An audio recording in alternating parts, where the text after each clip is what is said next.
My name is Rui Rodrigues. I work in the former Portuguese Institute for Water, that it's now part of the environmental agency, Portuguese Environmental Agency, and my role there is head of department that couples monitoring, planning and environmental issues on water. People thought that the water was renewable in the sense that this hydrological cycle keeps the quantities all together. But this climate change awareness gave rise to think that probably this is not so, and probably I need to reach a new sustainability threshold, and this is the part of the problem. Portugal, in this domain, it's a downstream country and is a Southern Europe country, so it has this vulnerability added problem, which is to be a Mediterranean country, but the Mediterranean, it's becoming almost semi-desertic. And on the other side, it's the downstream country of large basins, so shared by another country. So it's also a big issue and gave rise to some additional awareness.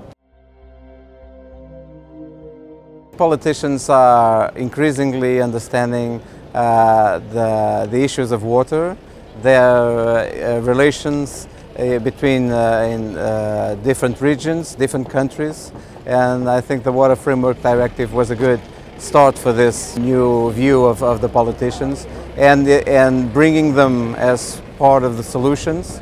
I think it's very important. So now politicians are a good element to solve problems and to create solutions.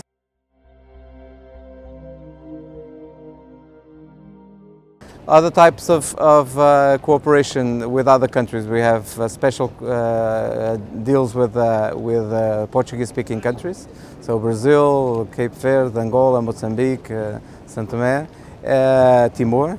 And in these particular countries we are making this technology transfer. So building capacity on these countries, transferring them technology and helping them in implementing their measures. Collaboration with academia, it's big. I'm a professor at university. We were part of groups that had projects in European projects. One of them, it's famous, was ARID project. And besides that, we sometimes in applying the directives, we need to do some research on certain specific topics.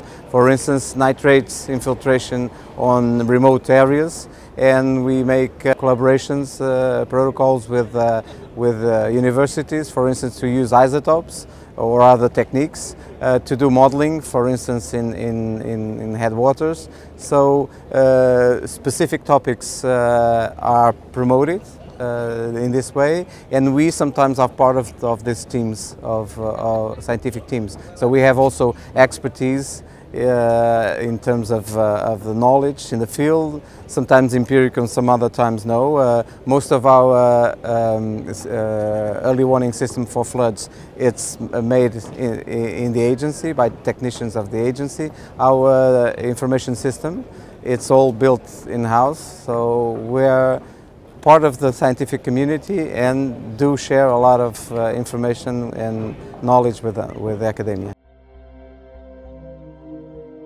For a country like Portugal in the southern peninsula, it's the hydrological cycle.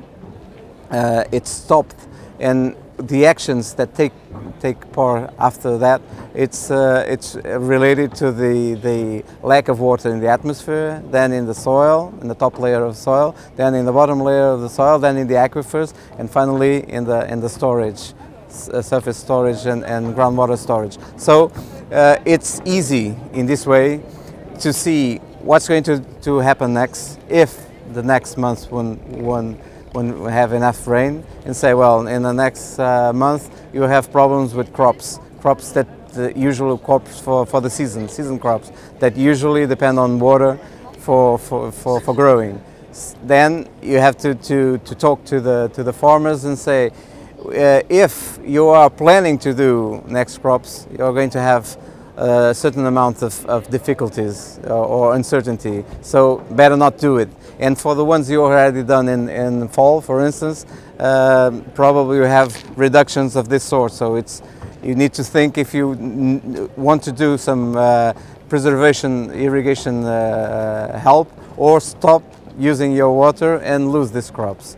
The next step will be saying, well, now we are going to be in the spring, and if this situation occurs, do I have enough water to do the uses I'm planning?